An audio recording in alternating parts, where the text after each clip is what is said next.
रुपाली चाकणकरांच्या अडचणी आणखी वाढणार अशी शक्यता आहे, कारण चाकणकरांनी महिला आयोगाच्या अध्यक्षपदाचा गैरवापर केल्याचा आरोप केला जातोय। पदाचा वापर पक्षाच्या प्रचारासाठी केल्याचा आरोप होतोय। महिला आयोगाच्या चिन्हाचा असंविधानिक वापर केल्याचा प्रकार उघडकीस आलेला आहे।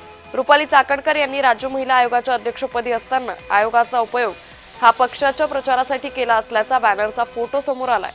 पक्षातील पदाधिकाऱ्यांच्या नेमणुकीबाबत शुभेच्छा देण्यासाठी सुद्धा राज्य महिला आयोगाच्या निशाणीचा असंविधानिक वापर करण्यात आल्याचा प्रकार उघडकीस आला आहे।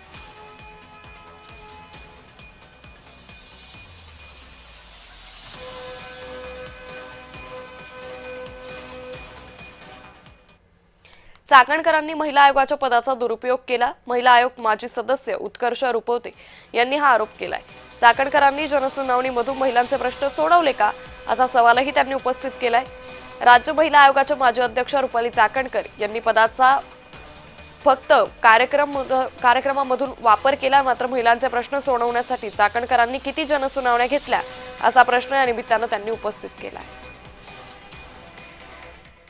तुम्ही जेव्हा सार्वजनिक ठिकाणी जाऊन एखाद्या माणसाला तुमचं गुरु मानता, त्यांचे पाय धुता, त्यांची पूजा अर्चा करता आणि तुम्ही हे म्हणता की माझे आई वडील आहेतच पण मला घडवणारे हे आहेत, आणि मग त्या माणसाचं जेव्हा हे सगळं निघतं तेव्हा तुम्ही म्हणता की मला याच्याबद्दल काहीच माहिती नाही, मला वाटतं ही कुठेतरी चुकीची भूमिका आहे। आयोगाकडे बघण्याचा महिलांचा एक मोठा व्यापक दृष्टिकोन आहे।